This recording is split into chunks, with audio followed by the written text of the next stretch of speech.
एक दिन अचानक बहन और भाई की दर्दनाक कहानी। लता दीदी की आत्महत्या की खबर ने मुझे अंदर तक हिला दिया था, क्योंकि दीदी कायर कदापि नहीं थी। फिर मुझे एक दिन दीदी का वह पत्र मिला जिसने सारे राज खोल दिए। मुझे परेशानी व असमंजस में डाल दिया कि क्या दीदी की आत्महत्या को मैं यूं ही व्यर्थ जाने दूं। मैं बालकनी में बड़ी कुर्सी पर चुपचाप बैठा था। जाने क्यों मन उदास था, जबकि लता दीदी को गुजरे अब 1 माह से अधिक हो गया है। दीदी की याद आती है तो जैसे यादों की बारात मन के लंबे रास्ते पर निकल पड़ती है। जिस दिन यह खबर मिली कि लता ने आत्महत्या कर ली, मुझे विश्वास ही नहीं हुआ कि यह बात सच भी हो सकती है, क्योंकि दीदी काया कदापि नहीं थी। शादी के बाद उनके पहले 3-4 साल अच्छे बीते। लता दीदी फुर्सत के क्षणों में कहानियां पढ़ा करती थी। एक बार मैं भोपाल गया। मैंने उनकी अलमारी से कहानी की किताब कठपुतली निकाली और पढ़ने लगा। 2 दिन में मैंने कुछ कहानियां पढ़ी। उन कहानियों ने मुझे इतना प्रभावित किया कि ग्वालियर वापस आते समय मैंने दीदी से कहा, शेष कहानियां पढ़कर यह किताब मैं आपको वापस भिजवा दूंगा। नहीं भैया नहीं, यह मेरी प्रिय किताब है और मैं इसे किसी को भी नहीं देती हूँ, चाहे वह तुम्हारे जीजा जी ही क्यों ना हो, क्योंकि एक बार किसी को किताब दे दो तो वह वापस ही नहीं मिलती। उन्होंने किताब मेरे हाथ से ले ली और अलमारी में रख दी। जब कभी 2-3 दिन की छुट्टी पड़ती तब वे हमारे यहाँ आ जाते। 2 दिन साथ रहते। उस दौरान हम पार्क में घूमने चले जाते, कभी कोई अच्छी सी फिल्म देख आते। इस प्रकार हंसते खेलते 3-4 साल निकल गए। एक दिन जब मैं दफ्तर से घर आया तो मालूम हुआ दीदी आई हैं। मैंने माँ से पूछा तो उन्होंने बताया कि वह अपनी सहेली प्रेमलता से मिलने गई हैं। कह रही थी कि उससे कुछ जरूरी काम है। रात करीब 10 बजे वे घर आई। मेरी नजर उनके चेहरे पर ठहरी तो लगा कि वो कुछ परेशान है और उनके चेहरे पर पहली सी खुशी नहीं है। वे सीधे अंदर के कमरे में चली गईं। मुझे लगा शायद कपड़े बदलने गई होंगी, लेकिन जब बहुत देर गुजरने पर भी वे ड्राइंग रूम में नहीं आई, तब मैं ही अंदर के कमरे में चला गया। वे उदास चेहरा लिए बैठी थी। मैंने पूछा तो बोली, अरे कुछ नहीं भैया, यात्रा करके आई हूँ, उसी की थकान है। मुझे उनकी बात पर यकीन नहीं हुआ। मैंने कहा, दीदी सच कहूँ आप कुछ छिपा रही हैं, लेकिन आज आपका चेहरा आपका साथ नहीं दे रहा। क्या बहन की शादी के बाद एक भाई इस लायक नहीं रह जाता कि वह बहन के मन की बात जान सके? यह सुनते ही वे भपक उठी और एक अविरल आंसुधारा उनकी आंखों से बहने लगी। अब कुछ बताओगी भी या केवल रोती ही रहोगी? मैंने उनके आंसू पोंछते हुए कहा, भैया हमारी शादी को अब 5 साल 4 माह हो गए। इस बीच मेरी गोद नहीं भरी, इसी कारण आए दिन घर में विवाद होने लगे हैं। पर इसमें आपका क्या दोष है दीदी? पर भैया मेरी ननद और सासू जी मुझे ही दोष देती हैं।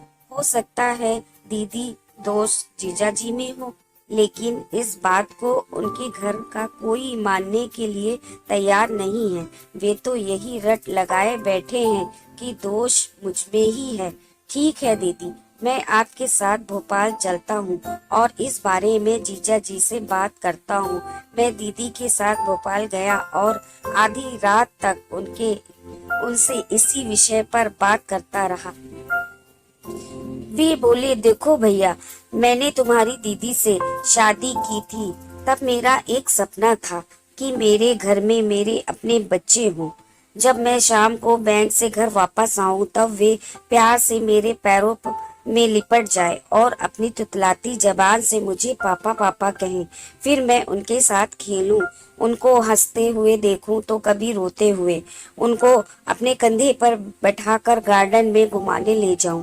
मैं उनका अच्छे से पालन पोषण करूं, उन्हें इस योग बनाऊं कि जब मैं बूढ़ा हो जाऊं तब वे मेरा सहारा बने, मेरा नाम और वंश आगे चलाएं।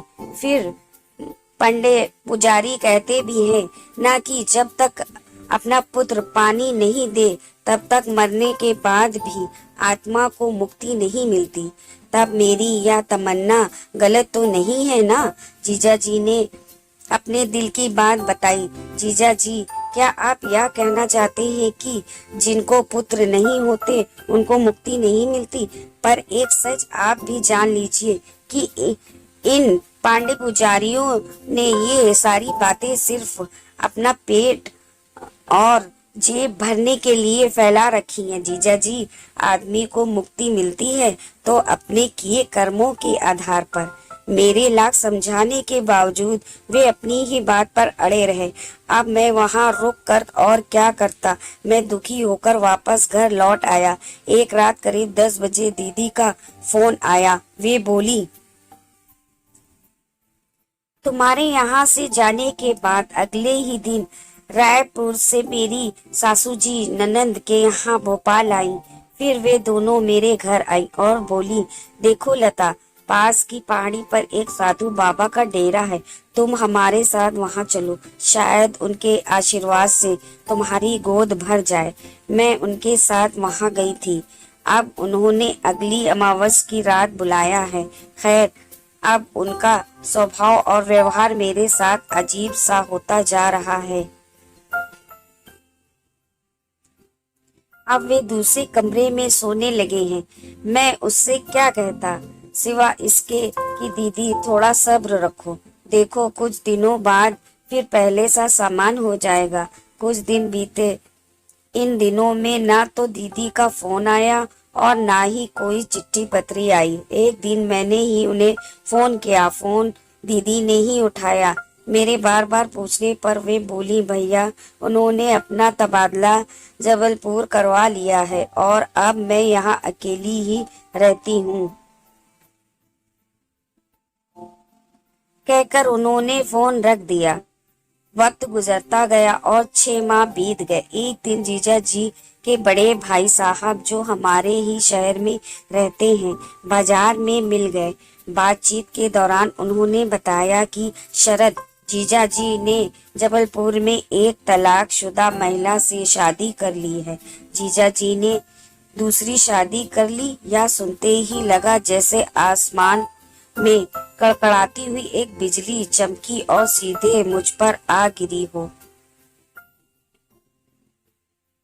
मैं स्तब्ध रह गया और सोचने लगा कि यह खबर पाकर दीदी पर क्या गुजरेगी। मैंने रात को फोन पर इस बारे में बात की तो वे बोली, भैया मैं जानती थी कि वे ऐसा ही करेंगे। खैर, अब ये बात छोड़ो, अब तुम मेरी चिंता मत करना, अपनी शादी की बात चलाना और कोई अच्छी लड़की मिले तो तत्काल शादी कर लेना। भैया अब मैं किसी तरह से अपनी शेष जिंदगी काट लूंगी। पर दीदी, ये अकेलापन। मेरी बात को काटते हुए वो बोली, हाँ भैया, अब एक बात ध्यान रखना, मेरा फोन ना भी आए तो भी समझ लेना मैं अच्छी हूँ। उन्होंने रोते हुए फोन काट दिया। 2 माह बाद मेरी शादी पक्की हो गई। मेरी शादी में दीदी आई जरूर, लेकिन पूरे समय खामोश रही। शादी पर उन्होंने मुझे जो उपहार दिया उसे मैंने सबसे अधिक अनमोल उपहार मानकर अपनी अलमारी में सहेज कर रख दिया। शादी के बाद मैं अपनी पत्नी के साथ हनीमून के लिए चला गया। वहां से वापसी के तत्काल बाद मैंने ड्यूटी ज्वाइन कर ली। एक रात करीब 10:30 बजे फोन की घंटी बजी। फोन पुलिस स्टेशन से था। लता नाम की महिला ने यहाँ आत्महत्या कर ली है, आप तत्काल आ जाइए। यह सुनते ही मैं सन्न रह गया। माँ को साथ लेकर मैं भोपाल पहुंचा। दीदी का अंतिम संस्कार मुझे ही करना पड़ा। मैंने अपनी तरफ से जीजा जी को फोन पर सब कुछ बता दिया था, लेकिन वे नहीं आए। दीदी की आत्महत्या के लिए सिर्फ जीजा जी ही जिम्मेदार हैं। उन्होंने दीदी को जो असंख्य प्रताड़नाएं दी, वे कब तक सहती। फिर इस प्रकार का अकेलापन किसी आजन्म कारावास से कम दुखद होता है क्या? पहले जीजा जी का अलग कमरे में सोना, फिर उसके बाद बिना कुछ बताए चुपचाप जबलपुर तबादला करवा लेना और उसके बाद वहां जाकर दूसरी शादी करना। दीदी के साथ ये उनका आक्षमय अपराध है। मैं केवल उनको ही दीदी का अपराधी मानता हूँ। मैं यादों के दायरों से बाहर निकला और बिस्तर पर आकर लेट गया। अलका मेरी पत्नी मायके गई है, इसलिए अकेलापन जैसे मुझे निगलने के लिए मेरी तरफ बढ़ रहा था।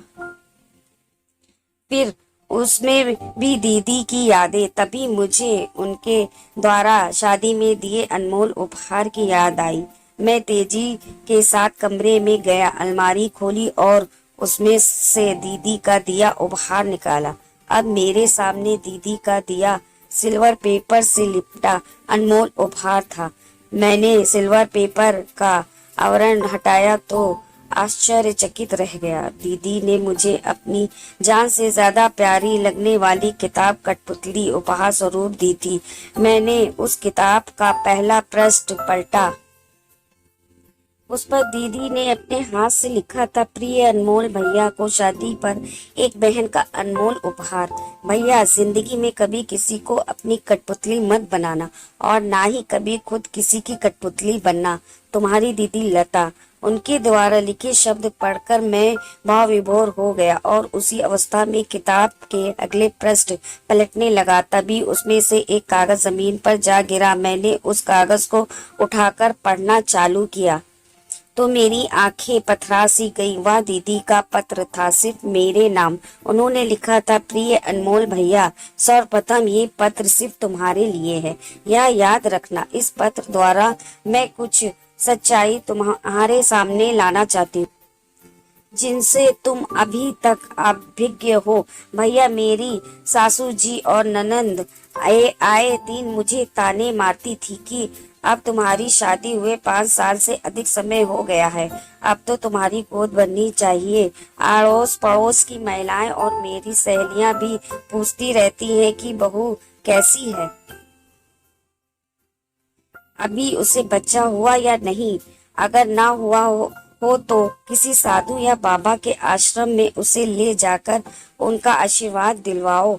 भैया, ऐसी बातों से मैं आहत तो होती ही थी, उसमें भी ये एक और घटना हो गई। हमारे पास के घर में उनकी बहू की गोद भराई का कार्यक्रम था। मैं भी वहां गई थी। एक एक करके सब स्त्रियां भाभी की गोद भर रही थी। जब मैं उसकी गोद भरने के लिए उठी तो उसने यह कहकर मुझे गोद भरवाने से इनकार कर दिया कि मैं एक बाज औरत से अपनी गोद नहीं भरवाऊंगी। उसके मुंह से ये बात सुनकर मेरी हालत तो काटो तो खून नहीं जैसी हो गई। मैं वहां से अपमानित होकर अपने बेडरूम में आकर रोती रही। एक दिन यह बात मैंने अपनी ननंद को बताई तो वो बोली, इसमें गलत क्या है, 5 साल से अधिक समय हो गया, इतने सालों में भी तुम्हारी गोद नहीं भरी तो लोग तो तुम्हें बाज ही कहेंगे ना। भैया, तुम्हें याद होगा एक बार मैंने तुम्हें फोन पर बातचीत के दौरान भोपाल के पास स्थित पहाड़ी पर एक बाबा के डेरे पर जाने की बात कही थी। भैया, पहली बार मैं वहां अपनी सासू जी और ननंद के साथ गई थी। तब वे बोली थी, उन बाबा का आशीर्वाद पाकर कई स्त्रियां की गोद भर गई है, तुम हमारे साथ चलो, हो सकता है उनके ही आशीर्वाद से कोई चमत्कार हो जाए। वे मुझे पहाड़ी पर स्थित बाबाओं के डेरे पर ले गई। बाबा के डेरे पर एक बड़ा बोर्ड लगा था, टेंशन भगाने वाले बाबा का आश्रम। उसके नीचे लिखा था, यहाँ जड़ी बूटियों से सभी प्रकार की तकलीफों का उपचार किया जाता है। वहाँ बहुत से परेशान पुरुष और महिलाएं बैठे थे। बाबा एक एक करके क्रम से सबको अपने पास बुला रहे थे। जब मेरा नंबर आया तो बाबा बोले, मैं तेरी परेशानी समझ गया हूँ। तेरे साथ कौन आया है? मैंने इशारे से बताया कि मेरी नंदन जी मेरे साथ आई हैं। वे मेरी नंदन से बोले, बहन, मामला पुराना हो चुका है, समय लगेगा पर फल जरूर मिलेगा। इससे 4 माह तक अमावस्या की रात्रि में यहाँ लाना, तंत्र मत, पूजा पाठ और हवन आदि करने पड़ेंगे। ये सारे काम रात को एकांत में गर्भगृह में होते हैं। फिर उन्होंने मेरे गले में एक तावीज बांधा और ननद से कहा, अब तुम इसे अमावस्या की रात को यहाँ लाना। बाबा ने कहे अनुसार मैं ननद के साथ 3 माह तक अमावस की रात पहाड़ी पर बाबा के डेरे पर जाती रही। चौथी अमावस की रात जब हम बाबा के डेरे पर पहुंचे तब बाबा मेरी ननद से बोले, बहन, आज रात 11 बजे गर्भगृह में विशेष तांत्रिक महापूजन में इसको बैठाया जाएगा। चूंकि ये तंत्र क्रिया एकांत में ही की जाती है, इसलिए तुम चाहो तो घर चली जाओ और रात 1 बजे के बाद इसे अपने साथ ले जाना। उनके कहने पर नंदन जी घर चली गई। उसके बाद वे बाबा लोग मुझे एक अंधियारे गर्भगृह में ले गए और उन्होंने मुझे एक हवन कुंड के सामने बैठा दिया। फिर उन्होंने कुछ देर तक जोर जोर से मंत्रोच्चार किया। उसके बाद बाबा बोले, अब तुम एक एक करके अपने बदन के वस्त्र उतारो और इस हवन कुंड में डालती जाओ। मैंने वस्त्र उतारने से साफ इनकार कर दिया। तब पीछे से एक साधु बाबा ने मेरे हाथ पकड़े और दूसरे ने मेरे साथ जबरदस्ती करना चालू कर दिया। मैं जोर जोर से चिल्ला रही थी, लेकिन शहर से दूर पहाड़ी पर मेरी आवाज सुनने वाला वहाँ कोई नहीं था। उस रात मैं उनके दुराचार का शिकार हो गई। वे दुराचार करने के बाद मुझे पहाड़ी से नीचे फेंकना चाहते थे, लेकिन बहुत संघर्ष करके मैं वहाँ से जान बचाकर भाग आई। भैया, दुराचार का शिकार होने के बाद मैं तत्काल आत्महत्या करना चाहती थी, लेकिन उन परिस्थिति में मेरी सासू जी और ननद मुझे ही अपराधी मानती, इसलिए मैं जान बचाकर घर आई। जब मैंने यह घटना अपनी ननद को बताई तब वे बोली, मुझे क्या पता था कि वहाँ तुम्हारे साथ ऐसा होगा। हम लोग तो यही चाहते हैं कि तुम्हारी गोद भर जाए और हमारे भैया को उनका वंश चलाने वाला मिल जाए। जब मेरी सासू जी को इस घटना के बारे में मालूम पड़ा तब वे बोली, लगता है मेरे नसीब में मेरे मरने के बाद भी मुझे पानी देने वाला नहीं है। भैया, अब तुम ही बताओ, ऐसी मैली जिंदगी जीकर मैं क्या करूं? तुम्हारे जीजा जी ने मेरे जीवन में जो अकेलापन भर दिया है उससे मैं तंग आ चुकी हूँ, इसलिए सोचती हूँ कि आत्महत्या कर लूं। भैया, याद रखना, ये पत्र सिर्फ तुम्हारे लिए है, इसलिए इसका जिक्र कभी किसी से मत करना, पुलिस से भी नहीं। तुम्हारी दीदी लता। पत्र पढ़ने के बाद मेरे मन में यह बात पक्की हो गई कि दीदी की मौत के लिए सिर्फ जीजा जी दोषी हैं। अब दिल तो यही करता है कि दीदी का यह पत्र पुलिस को सौंपकर जीजा जी और झूठे बाबाओं को उनके किए की सजा दिलवाऊं।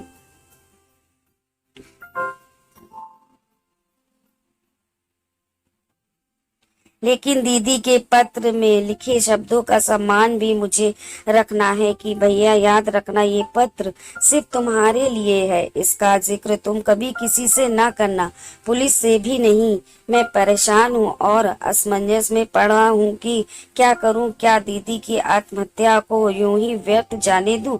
शायद इसी स्थिति को इंसान की बेबसी कहते हैं।